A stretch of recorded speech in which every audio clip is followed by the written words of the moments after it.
कैसा लग रहा है अभी? बहुत अच्छा लग रहा है। बहुत अच्छा नहीं, कितना अच्छा? अब जितना अच्छा आप समझ सकते हो अच्छा। उतना अच्छा लग रहा अच्छा अवधेश जी, आप मुंबई पहली बार आए हो? है। नहीं, कई कई बार आए। मुंबई कैसी लगती है आपको? कई बार हम आए।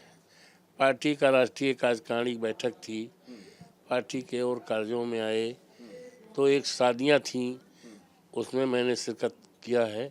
तो कई बार आना हुआ है। लेकिन आज का आना अलग होगा। आज आज का आना यानी जीत के बाद, अयोध्या जीतने के बाद आज का आना, आने में आपको जो खुशी होगी वो अलग होगी।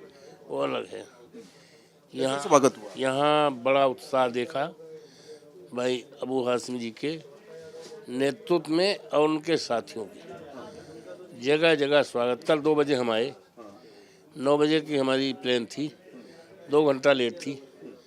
और कम से कम 200 कार्यकर्ता समर्थक रात को 1:30 बजे हवाई अड्डे पे मेरा इंतज़ार कर रहे थे।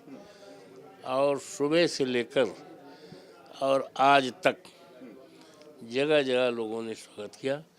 लोगों में बहुत बड़ा उत्साह है, बहुत बड़ा उत्साह है। कई बार आना हुआ, लेकिन इतना बड़ा उत्साह और इतना बड़ा सम्मान आज पहली बार हमें मिला है। इसके लिए साथी अबू हाशमी जी को, उनके सभी साथियों को और यहाँ के पार्टी के नेताओं को और यहाँ के सम्मानित जनता को के प्रति आभार प्रकट करते हैं, उनको नमन करते हैं और धरती को प्रणाम करते हैं। आपका स्वागत भी बहुत जोर से, जब आपका नाम पुकारा गया तो सारा हॉल जो है वो खड़े होकर बोल रहा था, वो तब कैसे लगा? नॉट केवल यहाँ, लेकिन पूरे देश में है। लोकसभा में हम बैठते हैं तो वहाँ भी बस राहुल और अखिलेश आपको देखते हैं। वहाँ भी जय अवधेश के नारे लगते हैं। और जैसे गाड़ी से हम उतरते हैं, मीडिया के लोग घेर लेते हैं, तमाम लोग सेल्फी लेते हैं। तो आज पूरे देश में और सारी दुनिया में चर्चा है। निगाहें तो लोगों को पहले थी, चुनाव पहले अयोध्या की तरफ निगाहें देश की थी, विदेश के लोगों भी थी। और जब से हम चुनाव जीते 4 जून से पूरे देश तो दुनिया में चर्चा है। 2 तरह की चर्चा है। एक तो ये है कि भारतीय जनता पार्टी हारी कैसे। उसने कहा हम राम को लाए हैं, उसने कहा हम मंदिर बनवाए हैं, उसने कहा एरोड्रम लाए हैं, उसने कहा हम बड़ा विकास किए हैं। और उसके बाद जो है बुरी तरह से हारे हैं। तो कैसे हारे हैं इस बात की चर्चा है, लोगों को जिज्ञासा है। मैं पूछता हूँ कैसे हारे में, वो आपकी जीत में क्या क्या हुआ ये मैं पूछूंगा, लेकिन अवधेश जी ये बताइए, मैं मेरा एक सवाल है। 400 पार का नारा था, ये तीसरी बार प्रधानमंत्री बनने वाले थे नरेंद्र मोदी, भाजपा कार्यकर्ता कह रहे थे। उससे पहले यानी वोटिंग के पहले का माहौल कैसे था? अवधेश जी को थोड़ा ऐसा लगा था कि थोड़ा सा हार जाएंगे या जीत नहीं पाएंगे, ऐसा क्या माहौल था जब आप प्रचार को निकलते थे? नॉट मिसअंडरस्टैंडिंग एनीथिंग, ऐसा कुछ नहीं। ये 6 महीने पहले जब हमारा नॉमिनेशन कह लिए या उम्मीदवारी कह लीजिए, अगले जी ने मुझे उम्मीदवार बनाया, सूची नहीं जारी किया, हमसे कहा कि अयोध्या से आप जीतेंगे और भारतीय जनता पार्टी का कोई भी लड़ेगा आपके मुकाबले हारेगा। इतना विश्वास था? 101%। क्या क्या वजह क्या थी? और नॉट विद स्टैंडिंग एनीथिंग, जब 15 मई को वो एक सभा थी, लाखों की भीड़ थी, तो मेरी तारीफ कर रहे थे। 6 बार के मंत्री, 9 बार के विधायक, आपके लोकप्रिय नेता और पूर्व मंत्री, पूर्व विधायक। अरे मैंने कहा मैं पूर्व विधायक हूँ भाई। वो वीडियो सारे लोगों ने देखा। तो अभी विधायक हूँ भाई, पूर्व विधायक कैसे कह रहे हैं? कहने नहीं, आप विधायक नहीं सांसद हो चुके हैं, इसलिए मैंने कहा। तो it was his confidence from the very beginning. 6 month पहले उन्होंने कहा था। और जब 15 मई को मवई में सभा में गए थे, तब उन्होंने कहा। तो it was merely his confidence, और कॉन्फिडेंस ही था, और हमको भी कॉन्फिडेंस था। आपको भी था कॉन्फिडेंस? 100% मुझे कॉन्फिडेंस वहाँ था। तो राम मंदिर बना था, राम जी आए थे वहाँ, ऐसा बीजेपी कह रही थी। ऐसा है, राम, बीजेपी तो बहुत कुछ कह रही थी कि राम को हम लाए हैं। Can you believe, can anybody भी बिलीव कि राम को लाने वाले ये लोग हैं? मैं आपसे सवाल पूछ रहा हूँ, कैन यू बिलीव कि भारतीय जनता पार्टी ने राम को 22 जनवरी को लाए? अरे भाई, राम तो अनाद काल से आए हैं। रामचरित मानस तो बहुत पहले लिखा गया है, और तुलसीदास ने बहुत पहले लिखा था कि दैविक भौतिक भौतिक तापा राम राज काहू न व्यापा, हजारों साल पहले लिखा था। और ये कहते हैं हम 22 जनवरी को लाए हैं, तो ये बहुत गलत बयानी किया है। ये राम को लाने वाले लोग, राम के नाम पर राजनीति करने वाले लोग हैं, राम के नाम पर व्यापार करने वाले लोग हैं, राम के नाम पर इस देश में महंगाई करने वाले लोग हैं, राम के नाम पर व्यापार करने वाले लोग हैं, राम को लाने वाले लोग नहीं। यूपी में अवधेश जी, यूपी में संदेशा दिया है, इस देश में धर्म पर आधारित राजनीति का खात्मा हो गया है, और अब राजनीति चलेगी बाबा साहब भीमराव अंबेडकर के संविधान के आधार पर, लोकतंत्र के आधार पर, आरक्षण के आधार पर और पीडीए के आधार पर इस देश में राजनीति चलेगी।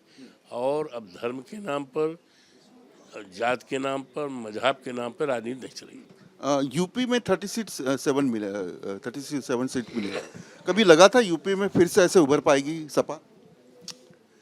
नॉट ओनली 37, अगर हमारे मतगणना में कुछ धांधली न होती और चुनाव समय, तो हम कम से कम 50 सांसद जीत के बैठते, 50 और ये तो कह रहे थे 80 में 80, 400 के पार कह रहे थे ना, 400 के पार, 80 में 80 ये कह रहे थे। तो इनके बात को सम्मानित जनता ने नकार कर दिया। आप मुंबई की ज़मीन पर है, आज महाराष्ट्र की ज़मीन पर है।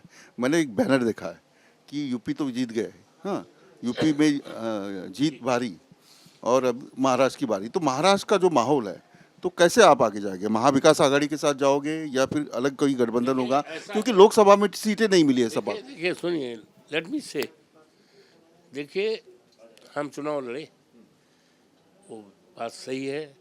समाजवादी पार्टी, हमारे नेता आदरणीय अखिलेश यादव जी, और इंडिया गठबंधन का नारा, ठीक है ना, लेकिन इस चुनाव को जनता ने अपने हाथ में ले लिया है। जनता महान होती है।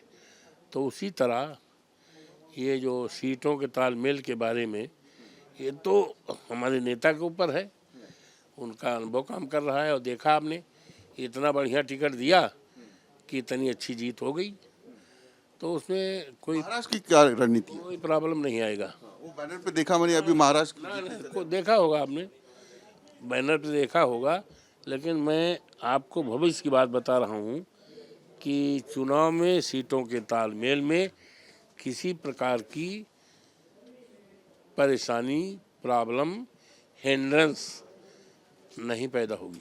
अमित शाह और नरेंद्र मोदी महाराष्ट्र के ऊपर नज़र बनाए हुए रखे हैं, क्योंकि महाराष्ट्र एक फाइनेंशियल कैपिटल है।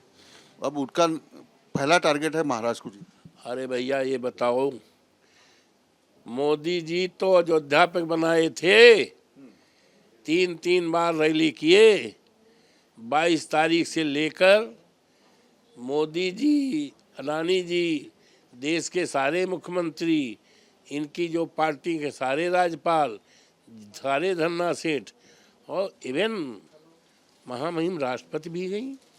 हम ये नहीं कहते चुनाव में गई, अगर उनको जाना था तो एट द टाइम ऑफ 22 जनवरी जाती।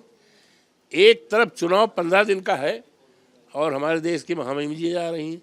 हम उन पर कोई आक्षेप नहीं लगाना चाहते हैं, महामहिम है, उनका संवैधानिक सम्मान करते हैं।